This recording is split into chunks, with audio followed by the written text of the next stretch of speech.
Chers membres d'Église et chers amis, bonjour. Le chapitre 13 de l'Évangile de Jean nous présente Jésus et les 12 disciples réunis pour un dernier repas ensemble, quelques heures avant l'arrestation de Jésus, son procès, sa condamnation et sa crucifixion. Dans ce récit, Jésus va laver les pieds des disciples. Je vous lis la note que propose la Tobe. Le fait de laver les pieds de quelqu'un était considéré comme une action humiliante, que l'on ne pouvait même pas imposer à un esclave juif. Mais elle pouvait devenir l'expression de la piété la plus éminente vis-à-vis d'un père ou d'un maître. En lavant les pieds des disciples, Jésus accepte donc cette humiliation, annonciatrice de son humiliation à la croix. Et il accepte de se considérer, pour le moins, comme serviteur de ses disciples.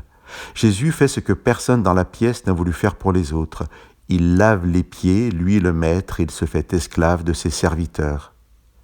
Parmi ses disciples, il y a Judas, celui qui va trahir Jésus quelques heures après.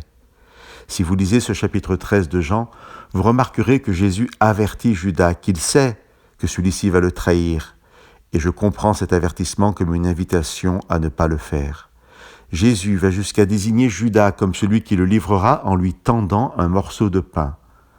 Je vous lis le verset 30 du chapitre 13 de Jean qui clôt ce récit. Judas prit donc le morceau de pain et sortit aussitôt, il faisait nuit. Chers amis, j'ai l'habitude de dire que c'est avec les pieds propres que Judas est allé trahir Jésus.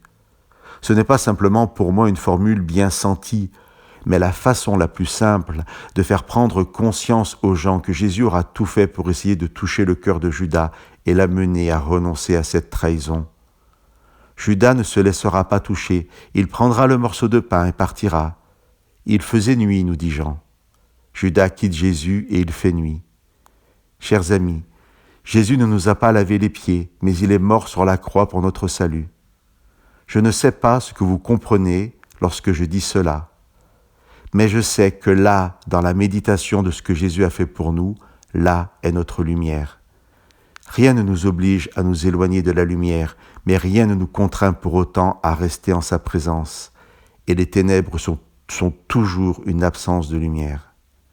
Nous pouvons sortir et fermer la porte derrière nous. Nous pouvons le faire, mais dehors, il fait nuit. Chers amis, que dans sa lumière, Dieu vous bénisse.